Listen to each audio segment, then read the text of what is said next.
Kembali lagi di Cerita Cinta Channel. Jangan lupa like, comment, and subscribe ya. Terima kasih. Setelah hampir berkendara setengah jam, Rio malah masuk ke sebuah pusat perbelanjaan. "Mau cari apa, Pak Rio?" tanya Lisa daripada penasaran. "Pak Anggara minta kamu belikan barang-barang ini." Rio mengeluarkan beberapa catatan yang perlu dibeli oleh Lisa. Hampir semuanya keperluan bayi. Tidak banyak tanya lagi, keduanya pun masuk bersama. Keduanya terlihat serasi, ganteng dan cantik. Mungkin banyak yang mengira keduanya adalah sepasang kekasih.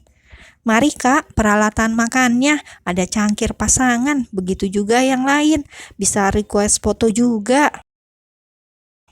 Lisa menatap SPG yang sedang menawarkan beberapa barang. Gadis itu hanya menggeleng, kemudian mengucapkan terima kasih. "Tidak, terima kasih." Sedangkan Rio, dia sekarang berjalan di belakang Lisa bagai seorang penjaga saja. Tubuhnya yang tegap sudah mirip seperti bodyguard. Lisa sendiri kini sedang memasukkan satu persatu barang-barang belanjaan yang harus mereka beli, sampai keranjang belanjaan mereka hampir penuh. Dan ketika Lisa sedang mengambil sesuatu, ia akan bertanya pada Rio, akan tetapi pria itu malah tidak ada lagi di belakangnya. Sekretaris Anggara tersebut malah sedang berbicara dengan dua ABG. "Kak, minta WA-nya," pinta ABG yang masih bau kencur tersebut. Sepertinya masih anak SMA. "Kalau nggak boleh, bisa minta foto nggak?" salah ABG yang satunya dengan mata berbinar. Bertemu cowok ganteng yang seperti artis membuat mereka mengira bahwa Rio ini model atau selebgram. Mungkin karena tampan, apalagi ditambah wajah dingin yang khas, membuat pesona Rio terpancar. Sementara itu, Lisa hanya bisa geleng-geleng kepala, dan tidak sengaja Rio menatapnya. Dengan cepat, Rio berbalik menyusul Lisa. Dasar ABG, mereka juga mengikuti Rio. "Sorry, saya hanya ingin menghargai perasaan pacar saya," ucap Rio sembari merangkul pundak Lisa. Jelas saja mata Lisa melotot tajam. Apa-apaan si Rio? Nggak Pak Duda, nggak sekretarisnya, sama-sama suka menjadikan Lisa tameng. "His, maaf ya Kak, cowoknya cakep banget," celetuk si ABG. Kedua ABG itu kemudian mundur teratur, tidak lupa melempar senyum manis pada Rio. Dan saat mereka, para ABG tersebut menjauh, buru-buru Rio kembali jaim. "Maaf," ucapnya, kemudian menjaga jarak. Lisa sendiri tidak bisa menahan senyumnya. Baginya ini sangat konyol. "Sepertinya Pak Rio harus segera menikah," ucap Lisa yang ingin bercanda, tapi senyumnya langsung hilang ketika Rio menatapnya dingin. Dua pria yang jika lama-lama di dekat mereka, Lisa yakin akan sering mengalami flu karena keduanya memiliki aura dingin yang kekal. "Sudah selesai?" tanya Rio tegas. "Sudah." Mereka pun berjalan ke meja kasir. Rio membayar semua tagihan yang tertera. Pria itu juga yang membawa beberapa kantong belanjaan dari pusat perbelanjaan itu. Setelah memasukkan belanjaan ke bagasi, mereka lantas melanjutkan perjalanan kembali. Malam ini macet parah. Mereka sedikit terlambat pulang. Saat tiba, Lisa buru-buru masuk, melupakan barang belanjaannya, membuat Rio yang harus mengeluarkan semuanya seorang diri. "Bi, di mana Tiara?" tanya Lisa antusias saat melihat Bibi. "Ada, Lis, di kamar sama Tuan." Lisa mengangguk, kemudian bergegas ke kamar bayi. "Tok, tok, tok." "Boleh saya masuk?" tanya Lisa di depan pintu. "Masuk." Begitu mendengar suara Anggara, Lisa pun menyentuh knop pintu, kemudian memutar perlahan. Saat masuk, mata Lisa langsung mencari sosok Tiara, bayi kecil yang beberapa hari tidak ia jumpai. Bukan siapa-siapa, tapi sepertinya Lisa mulai kangen pada bayinya, atau malah kangen sama juteknya ayah si bayi. Entahlah. Apa sudah tidur? Sudah tidur. Lisa diam saja, tidak tahu harus bicara apa lagi. Tolong periksa dia setiap jam. Jika sesuatu terlihat aneh, langsung katakan pada saya. Baik, Pak. Setelah melihat putrinya sebentar, Anggara kemudian berbalik. Ia hendak kembali ke kamarnya sendiri. Tapi saat akan keluar, ia berhenti sejenak kemudian berbicara. Lisa, ya Pak, ada yang ingin saya bicarakan denganmu. Sekarang.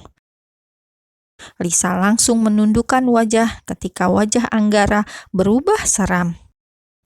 Ruang kerja Anggara. Lisa duduk gelisah. Ia menunggu Anggara yang sedang mengambil sesuatu sebentar. Tanda tangan di sini. Anggara duduk lalu meletakkan selembar kertas di atas meja Lisa. Tanda tangan apa lagi ini? Batin Lisa. Bapak nggak salah. Mata Lisa melotot saat membaca kata demi kata di atas kertas putih tersebut. Pak Angga, maaf sebelumnya, tapi saya tidak mau mempermainkan sebuah pernikahan. Anggara mendesis. Ia menatap remeh pada Lisa. Kata-kata yang Lisa ucapkan cukup membuatnya tergelitik. Pria itu kemudian menatap Lisa dalam-dalam. Baiklah, saya tidak memaksa. Malam ini kemasi barang-barangmu yang masih tertinggal. Kontrak kerja kita selesai. Perjanjian kerja berubah menjadi perjanjian pernikahan. Siapa yang tidak terkejut? Lisa malam itu dibuat syok dengan lembar kertas perjanjian baru. Dan dia semakin syok saat Anggara memecatnya. Bapak memecat saya? Lisa bertanya penuh kehati-hatian. Ya, tapi... Tidak ada tapi, tanda tangan atau semuanya selesai. Potong Anggara. Pria arogan itu bahkan tidak mau mendengar kata-kata Lisa. Jika Lisa tidak mau, ia bisa mencari Lisa-Lisa yang lain di luar sana. Ini karena Nyonya Claudia. Wanita itu sudah menekan Anggara hingga membuat CEO Montana Group itu putus asa. Lebih baik menjalani kontrak pernikahan daripada harus berakhir menikah dengan Jessica. Ketika Lisa masih bingung dan tidak tahu harus berbuat apa, Anggara meraih gagang telepon di atas meja. Antar kembali Lisa ke rumahnya, saru Anggara dengan wajah serius. Bagaimana ini? Sudahlah, mungkin ini bukan pekerjaan yang cocok untukku. Batin Lisa yang malah memainkan jari-jarinya karena dilanda gelisah. Beberapa saat kemudian Rio masuk. Pria itu heran mengapa baru dijemput lalu disuruh pulang. Sekarang, Pak. Jawab Anggara dengan wajah masam. Sementara itu, Lisa hanya menundukkan wajahnya. Dia lalu keluar karena malam ini sudah dipecat. Lisa menolak perjanjian pernikahan yang diberikan Anggara. Alhasil, gadis itu harus meninggalkan rumah ini. Kehilangan pekerjaan sebagai babysitter dan juga pekerjaan sebagai office girl di perusahaan Montana Group. Maaf, apa boleh saya melihat Tiara sebentar saja? Tentu tidak. Jelek. Lisa menelan ludah. Sepertinya Anggara sangat dendam padanya. Malam itu juga Lisa pergi meninggalkan kediaman Anggara dengan diantar Rio. Di dalam mobil, Rio penasaran. Ia pun bertanya apa yang terjadi hingga Lisa dipecat. Apa kau menggoda Pak Anggara? Tuduh Rio yang sedang fokus menyetir. Lisa yang duduk di belakang jelas langsung menggeleng keras. Mana mungkin saya berani menggoda Pak Angga? Lalu aku lihat dia sepertinya sangat marah malam ini.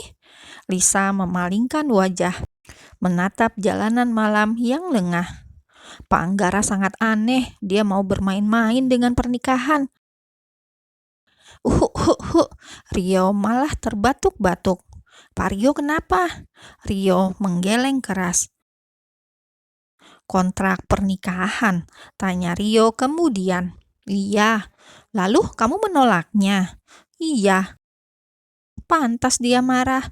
Lisa langsung memajukan badan. Ia penasaran mengapa Anggara marah. Maksudnya, aku katakan padamu, tapi lain kali mungkin tidak akan seperti ini. Berbagi rahasia atasan itu bukan gayaku, ucap Rio diplomatis. Maaf sebelumnya jika membuatmu tersinggung, tapi ini menurut pandanganku saja. Lisa, kamu masuk dalam kriteria di mana Pak Anggara tidak mungkin memiliki rasa denganmu. Jadi sekali dayung, dua pulau terlampaui, menghindar dari Nona Jessica yang agresif dan memiliki babysitter yang bisa menjaga putri almarhum Nyonya Adinda. Terang Rio lagi. Memangnya saya kenapa Pak Rio? Apa saya begitu jelek sampai Pak Anggara pasti tidak jatuh hati? Tanya Lisa dengan nada miris. Dia tidak tersinggung sebab sadar dia pun tidak pernah berpikir akan mendapat laki-laki seperti Anggara. Itu bagai pungguk yang merindukan rembulan. Bermimpi saja ia tidak akan pernah. Jadi kata-kata Rio sangat tidak berpengaruh bagi gadis seperti Lisa. Bukan begitu, hanya saja kamu bukan seleranya. Lisa malah terkekeh, membuat Rio tertegun apa dia salah ucap. Pak Rio, Pak Anggara juga bukan selera saya. Mana ada wanita yang mau 24 jam hidup dengan pria seperti es. Lama-lama saya membeku, ganti Rio yang tersenyum miris. Pak Angga itu banyak yang ngincar, mustahil kamu tidak tertarik. Dia kaya, masih muda, belum tua-tua banget, jadi jangan munafik. Lah, malah dibilang munafik, batin Lisa kesal. Hanya karena kita bicara jujur, mengapa malah mendapat cap negatif? Saya heran dengan isi kepala laki-laki. Celetuk Lisa mulai kesal. Itu karena kamu membohongi dirimu sendiri. Kalau saya jadi kamu, saya terima. Toh pasti bayarannya banyak. Lisa kembali terdiam. Apa saya harus terima? Tanya Lisa ragu, tapi lalu menggeleng keras. Ia tidak mau orang tuanya marah karena ia berani mempermainkan sebuah lembaga suci pernikahan.